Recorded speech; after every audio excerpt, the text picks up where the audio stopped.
এখানে সাকারাত সরকার বলেছে রাম মন্দির করব, আবার করুক।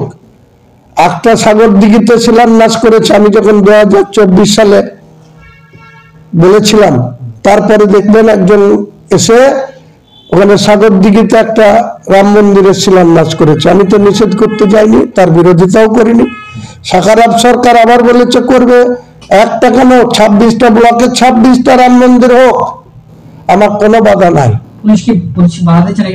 ওই উত্তম গড়াই এসডিপিও বেলডাঙ্গা, সে প্রত্যেকটা যারা জানতে পারছে যে কারো কাছ থেকে আমি ল্যান্ড সংগ্রহ করতে যাচ্ছি বা যেখানে এই অনুষ্ঠানের জায়গা ঠিক করতে যাচ্ছি, সে তাকে দেখে চমকাচ্ছে, তাদের দেখে ধমকাচ্ছে, তাদের দেখে বলছে ল্যান্ড দিতে পাবে না।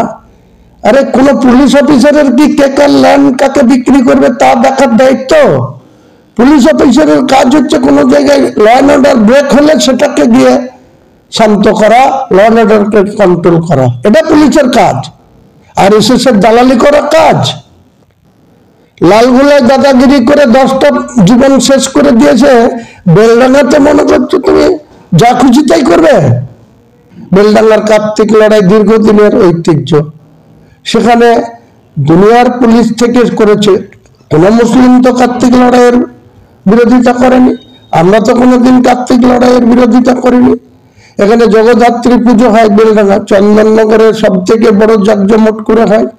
তারপরে আমার বিধানসভায় কাকগ্রামে হয়, কৃষ্ণনগরে হয়, রাজ্যের বিভিন্ন প্রান্তে হয়। তা নিয়ে তো আমাদের কোনো সমস্যা নাই, আমরা তো কোনো জায়গায় বিরোধিতা করিনি।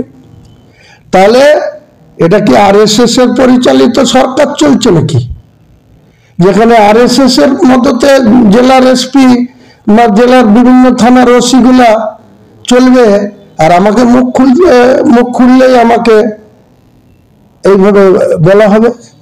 কোনো মতেই তো এটা মান্যতা দেওয়ার আমার পক্ষে সম্ভব না।